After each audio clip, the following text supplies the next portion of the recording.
This is Medical Sciences by Naftali Muhumza, and today we want to discuss with you hematological indices as applied in hematology. And these hematological indices we want to talk about, they have requirements for calculating hematological indices.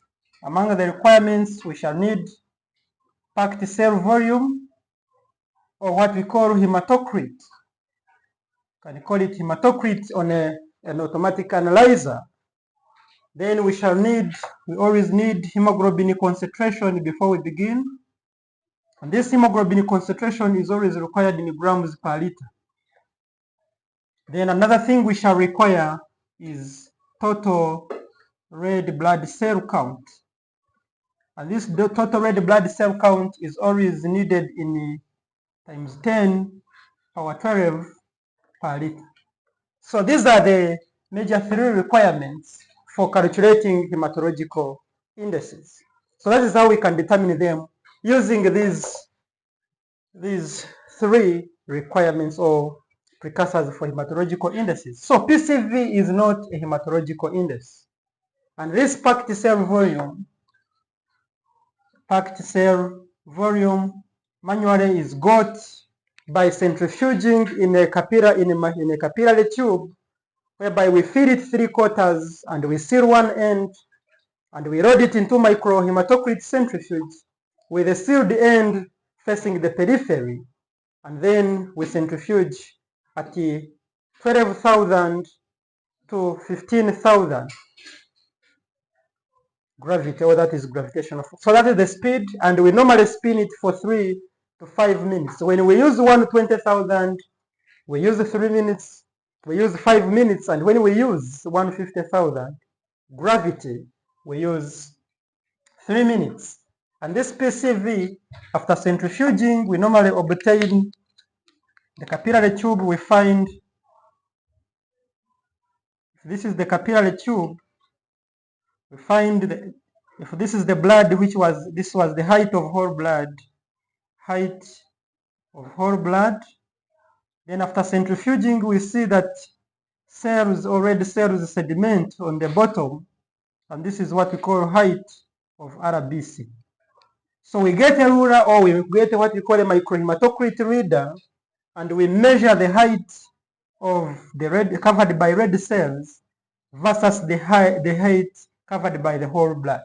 So PCV is equal to height of the RBC, you divide by the height of the whole blood,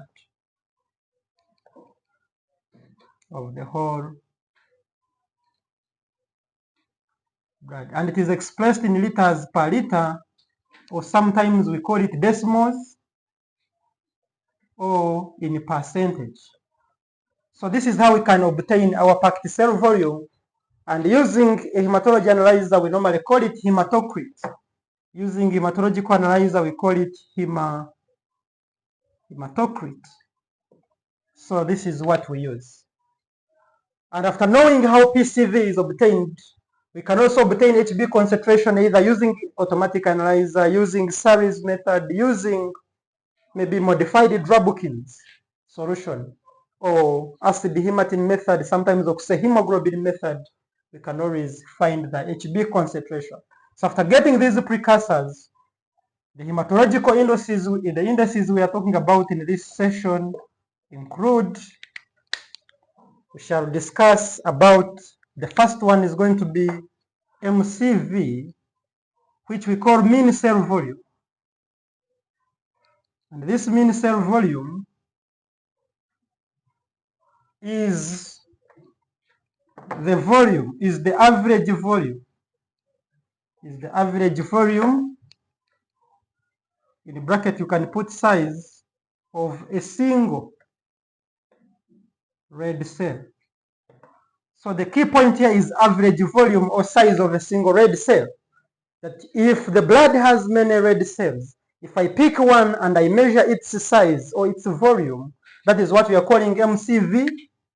And this MCV is always expressed in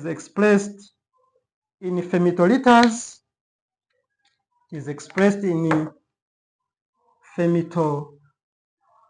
liters, what we abbreviate as FL, and its reference range is always between 80 to 100 femtoliters.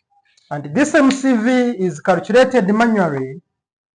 It uses a formula whereby MCV in femtoliters is equal to PCV divided by total RBC, or total red cell count, whereby it is in times 10 power 12 per liter.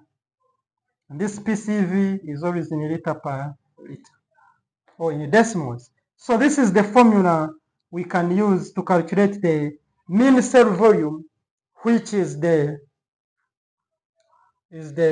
average size or the average volume of a single red blood cell. This is number one. Then number two, hematological index we can discuss about in this session is MCHC. MCHC, which is known as mean corpuscular or mean MCH, which is mean cell hemoglobin, or you can call it mean corpuscular hemoglobin. This is its full. And this mean cell hemoglobin is the amount, or it is the average weight. This one is the average weight, is the measure of the average weight of hemoglobin in a single red cell. So if I get a single red cell from my blood and I measure or I weigh its hemoglobin, is what we are calling mean cell hemoglobin. It is the amount of hemoglobin in a single red cell. That is MCH.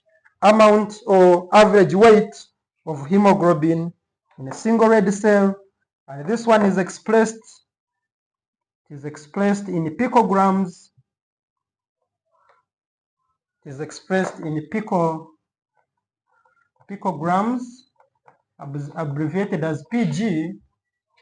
And 1 gram, this one is to note that 1 gram is equivalent to 10 power 12 picogram.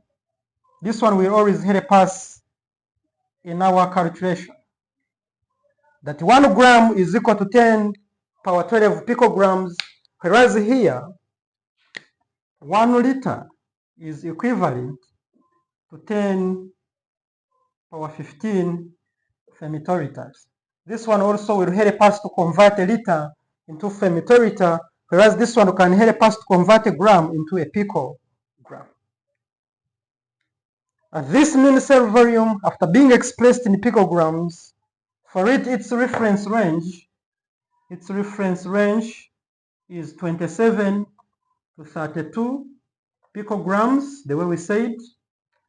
And this 27 to 32 picograms, it is always calculated whereby MCHC is equal to hemoglobin, and this hemoglobin should be in grams per liter divided by the total red blood cell in times 10 to power 12 per liter. So this is the formula we can use, and always make sure to, so whenever they give you a calculation in the 10 power 6, you have to convert in millimeters cubed. You have per millimeters cubed, you have to convert it into a liter. And whenever they give you HB in grams per deciliter, you have to convert it into per liter. So always be aware of that. And so this is in pico. The end, we have a liter. So at the end, we shall see converting this liter into a picogram. And we have said the reference range is 27 to 32. Then number 3 hematological index we can talk about in this session is MCHC. MCHC, which is known as mean cell hemoglobin concentration. And this mean cell hemoglobin concentration is This one is the concentration. It measures the concentration of hemoglobin in a single red cell. In a single red cell. So it measures the concentration of the hemoglobin. MCHC was measuring the amount or the average weight, whereas mean cell hemoglobin concentration measures the concentration of hemoglobin in a single red blood cell. And after seeing that this MCHC is calculated by getting the hemoglobin in grams per liter, and I told you in the case they give in the deciliter, you multiply by 10 to convert it into a liter. Then we divide this by PCV. And this PCV should be in decimals or liter per liter. So whenever we give you PCV in a percentage, you have to convert it into decimals by dividing by 100. And this MCHC, it is expressed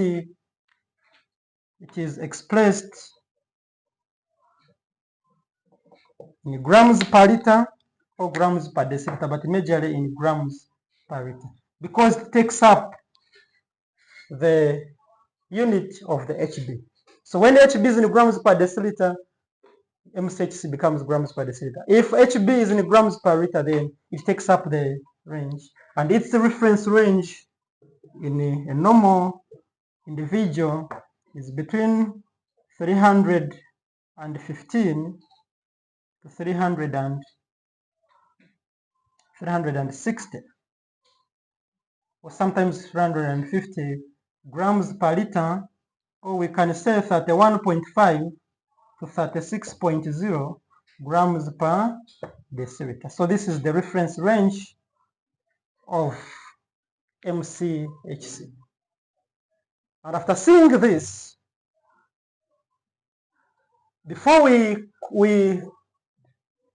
interpret these hematological indices, and in the next video we shall look at how we can calculate. I will give examples of the calculations, so don't miss the next video, which is part 2 of the hematological indices, whereby we shall focus on the calculations.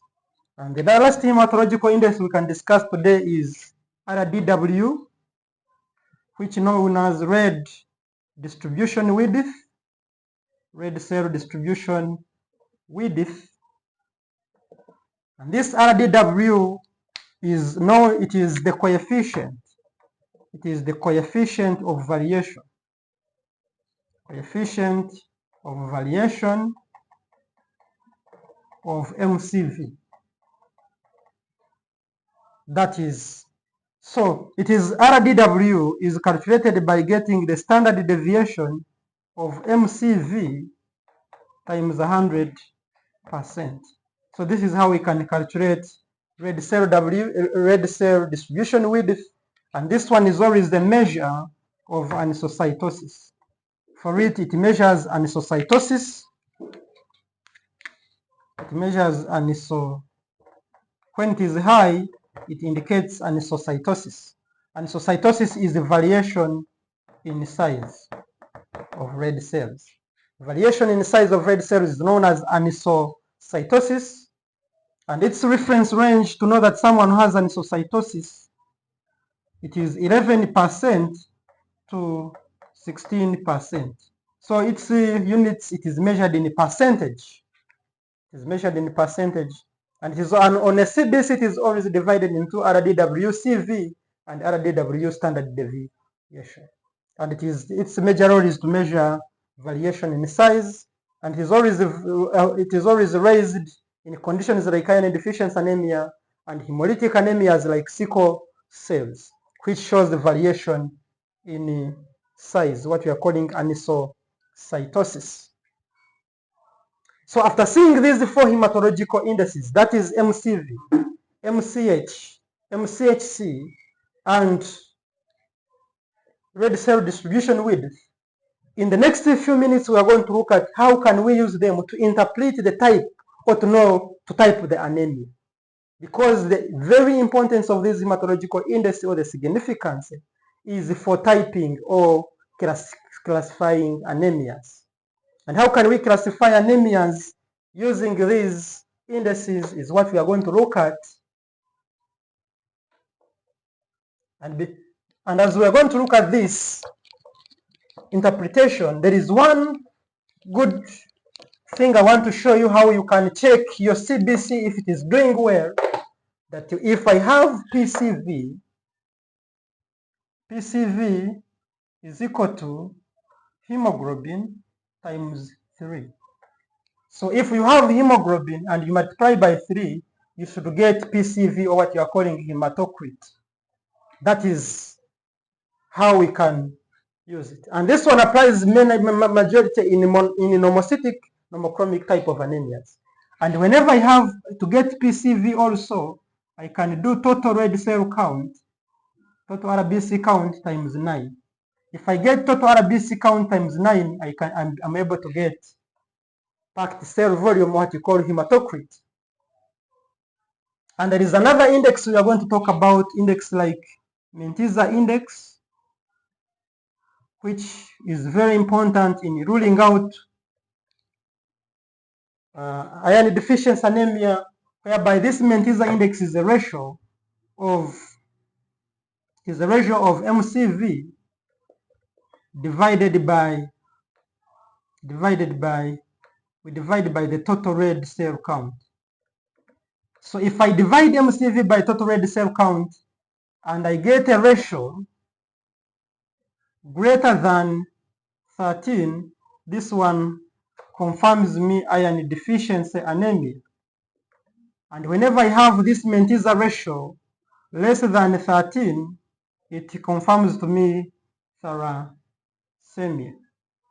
So the significance of Mentisa index or ratio is to enable us to rule out the cause of microcytic hypochromic type of anemia, to know if is it thalassemia or it is iron deficiency anemia. That is how we can use Mentisa index to confirm if it is iron deficiency anemia. Whenever you are not able to do serum ferritin, but the confirmatory of iron deficiency remains serum ferritin, whereas the thalassemia remains electrophoresis. But this is an estimate we can use to suspect iron deficiency anemia. And as we have given reference ranges, whenever I do MCV, I do MCHC, I do MCH, I do MCHC, and I do RDW.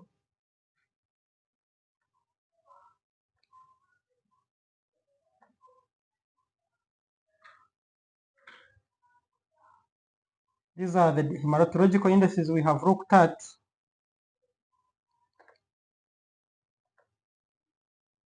This is the index, indices. Then this is, we want to look at when they are low, when they are high. What does it mean? And when the MCV is low, that is below 80 femtoliters, because we saw the reference range is 80 to 100 femtoliters. So when it is low, that is below 80, we normally say that these cells are microcytic because it is measuring the size. And if it is high, that the cells are macrocytic, meaning they are larger than normal size. And when we do MCH together with MCHC, and we find all of them are low, these ones we interpret them together. We don't separate them. When all of them are low, we find this one, it is hypochromic. It is known as hypochromic type of anemia. And whenever MCH and MCHC are high, this one is known as, sometimes it is rare do MCHC become high, but if they are normal, it is normochromic, and when they are high, it is hyperchromic. But rarely does hyperchromic or hyperchromasia appear. Hyperchromic. So rarely do we see hyperchromic cells because it rarely is high. And the major indicator here is always MCHC. So, but when it is high, it is what you call hyperchromic. chromic. And when it is normal, we call it normocytic. These cells, we call them normocytic when it is between 80 to 100. And when these guys, for them, they are normal, we call it normochromic. Normochromic cells. And when RDW is low, this one is not so much significant. Here it is significant when it is high, where we are looking at meaning anisocytosis, which is a variation in size of cells. So cells are varying in size. That is what you call RDW, which we have said it is seen in iron deficiency and hemolytic anemias like sickle cell anemia, which is always a normocytic normochromic. And after looking at these different interpretation of these hematological indices, now we can see how we can morphologically classify anemia using hematological indices. And that is the last part. And please, we always remind you to subscribe if you haven't subscribed. Like the video. The importance of liking the video is that whenever you like the video, it gives us the energy to even make more, because it means you're appreciating. So whenever you learn and appreciate and you learn something, always hit the like button. Don't forget.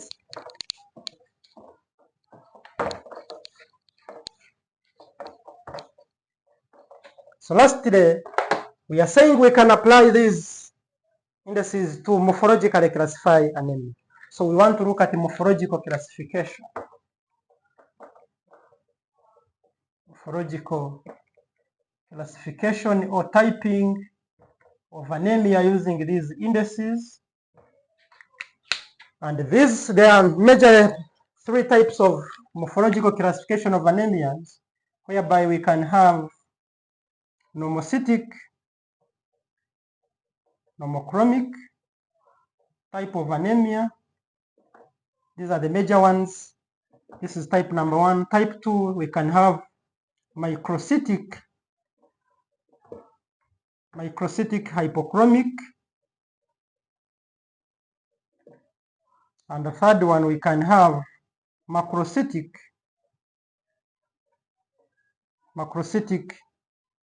normal. We said it rarely the cells become hyperchromic. So these are the major 3 morphological classifications of anemia based on hematological indices, and you can always come up with them on a CBC machine or an automatic analyzer. And we said for normocytic normochromic type of anemia, MCV, MCH, and MCHC, they are normal. Whereas in microcytic hypochromic, MCV, MCH, and MCHC, they are low. Then in macrocytic normochromic, we see MCV being high. Sometimes MCH can be high or normal. Then we see MCHC being normal. After seeing this, what are the examples of anemias of normocytic normochromic? We see hemolytic anemias. Hemolytic anemias being an example of normocytic normochromic. Anemia due to acute hemorrhage or acute blood loss. We can see this one under aplastic anemia. Aplastic anemia. And even anemia due to renal failure. Anemia due to renal failure when there is no erythropoietin being produced. We can see those are the examples of anemia under normocytic normochromic, whereby MCV, MCHC are normal. Whereas another category is microcytic, which is seen in iron deficiency anemia. Iron deficiency anemia is seen in thalassemias. It is seen in sideroblastic anemia. Sideroblastic anemia is anemia due to accumulation of iron. And also we can see it in anemia of chronic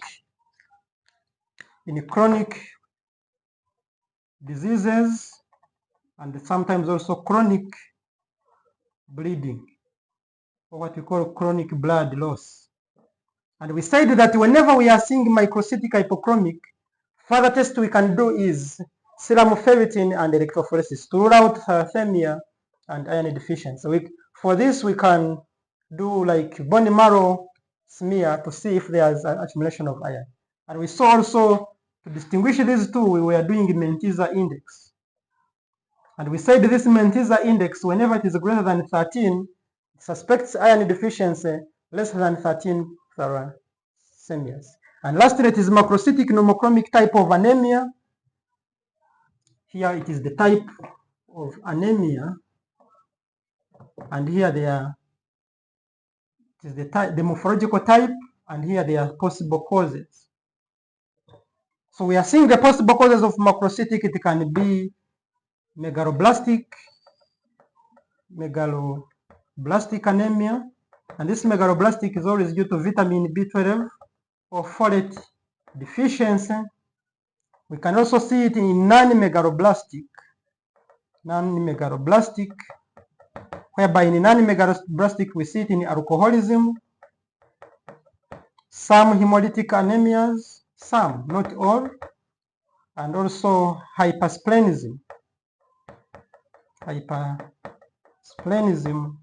We can also see this type of anemia. So this is how we can use these hematological indices on a CBC to always know how to confirm. And we said that also this one, RDW, plays a pivotal role in, we said when RDW is high, it can confirm iron deficiency anemia, but the confirmatory test I told you it is serum ferritin and serum transferrin, whereby we also do what we call iron binding capacity. Those are the confirmatory, but whenever you cannot do them, you can always use Mentisa index and RDW. Mentisa index and RDW can always help us to suspect if someone has iron deficiency anemia. And as I conclude, don't forget this, that you can use this to quality check your CBC machine, especially these two, whereby PCV I said is HB times 3, whereas PCV also can be got by total red cell count times 9. You can always use them to quality check your automatic analyzer. Thank you so much for listening from the beginning until the end. Remember to subscribe, hit the like button, and share your comments. Thank you so much for learning.